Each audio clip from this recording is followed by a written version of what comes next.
Selamat pagi Bapak Ibu dan saudara-saudari yang dikasihi Tuhan. Ada ungkapan yang berkata, waktu akan menyembuhkan.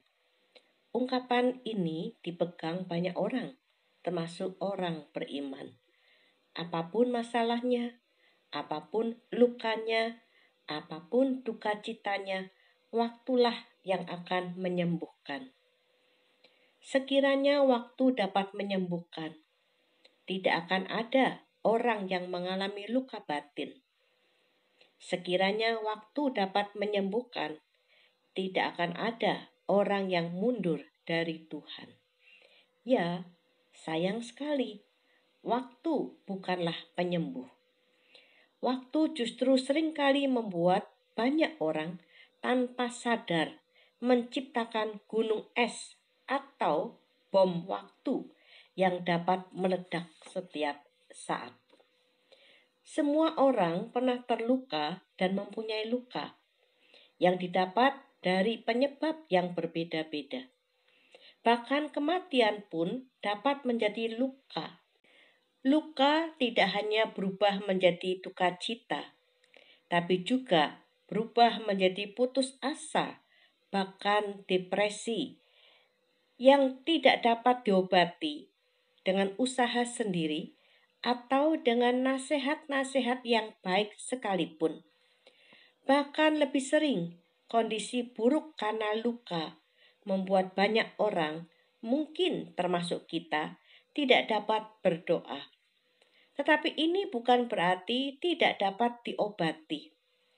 Luka, bahkan depresi seperti apapun, dapat diobati jika kita dapat melihat satu-satunya jalan keluar yang ada adalah kepercayaan atau iman bahwa Tuhan dapat menyembuhkan.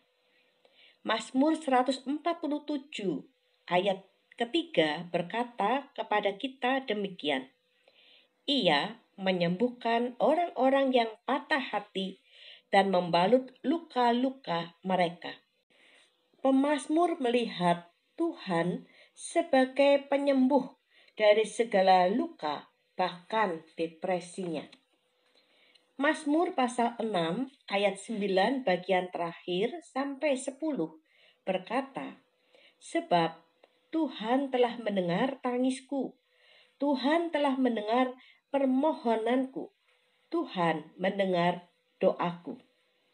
Meskipun masih meratap, menangis penuh dengan kesedihan, bahkan luka masih terasa nyeri, pemazmur tidak lagi merasa ditinggalkan.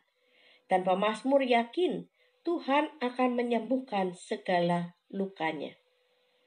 Tuhan tidak selalu menjawab doa-doa kita dengan cara yang kita mengerti. Tetapi Tuhan selalu mendengarkan seruan hati kita, termasuk doa-doa yang tidak terkatakan. Tuhan tidak memalingkan wajahnya.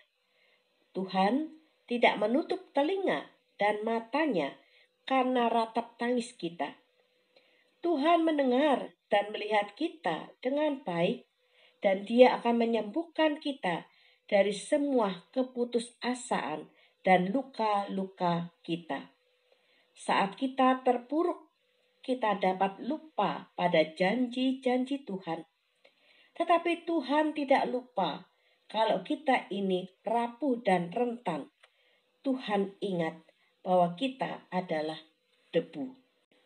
Tuhan ikut merasakan luka, duka cita, bahkan keputusasaan kita.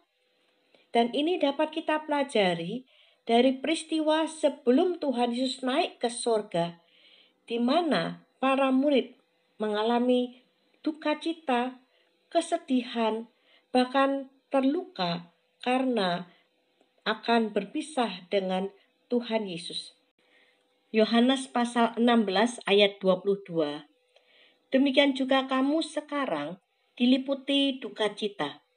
Tetapi aku akan melihat kamu lagi, dan hatimu akan bergembira, dan tidak ada seorang pun yang dapat merampas kegembiraan itu daripadamu. Tuhan Yesus tidak mengingkari duka cita, Tuhan Yesus tidak mengingkari luka. Bahkan Tuhan Yesus juga tidak mengingkari keputusasaan yang bisa terjadi di dalam kehidupan para muridnya dan kita semua. Tetapi Tuhan Yesus di sini meyakinkan pada para muridnya, termasuk kita, bahwa duka cita, luka, tidak akan tinggal selama-lamanya di dalam kehidupan kita. Tuhan akan menyembuhkan, Tuhan akan memulihkan dan mengganti duka cita itu dengan sukacita. Mengganti luka-luka itu dengan kegembiraan. Sukacita dan kegembiraan yang datangnya dari Tuhan tidak akan pernah bisa dirampas oleh orang lain. Tidak ada seorang pun yang dapat merampas kegembiraan yang asalnya dari Tuhan untuk kita. Bapak, Ibu, dan saudara-saudari yang dikasihi Tuhan, sangat indah melihat kedukaan berganti menjadi pengharapan, kehilangan menjadi penantian. Pemazmur memiliki keyakinan teguh terhadap jalan-jalan Tuhan yang tidak selalu dia mengerti. Yang dilakukan oleh si pemazmur adalah percaya. Percaya pada Tuhan. Tuhan sangat peduli dan mengerti kita.